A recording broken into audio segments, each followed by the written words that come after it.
இப்ப நம்ம சில பேஷண்ட்ஸ்க்கு வந்து pressure, that is hyper tension வந்து டயக்னோஸ் பண்ணி கண்டுபிடிக்கிறோம்.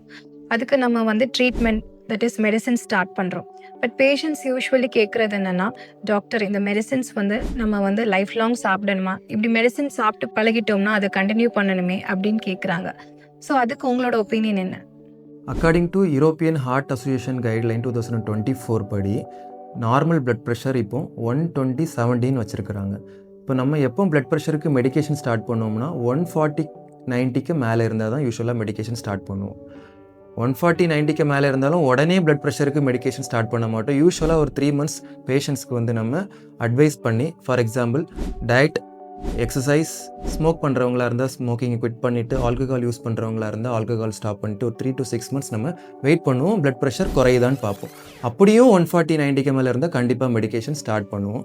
ஆனால் அந்த மெடிகேஷன் ஸ்டார்ட் பண்ணுறது லைஃப் லாங் கண்டிப்பாக அது அதே டோஸில் எடுத்துகிட்டு இருக்கணுன்ட்டு இருக்காது. ஏன்னா அவங்க லைஃப் ஸ்டைல் மாடிஃபிகேஷன் யூஸ்வலாக பண்ணாங்கன்னா அந்த மெடிகேஷன்ஸ் டோஸை கம்மி பண்ணலாம். ஸ்ட்ரிக்டான ஒரு ஹெல்தி லைஃப் ஸ்டைல் வாழ்ந்தாங்கன்னா வந்து மெடிகேஷன்ஸை சம்டைம் ஸ்டாப் பண்ணுறது கூட வாய்ப்பு இருக்குது. பட் உங்களோட டாக்டர்ஸ் அட்வைஸ் இல்லாமல் எப்போவுமே மெடிகேஷன்ஸை ஸ்டாப் பண்ணக்கூடாது.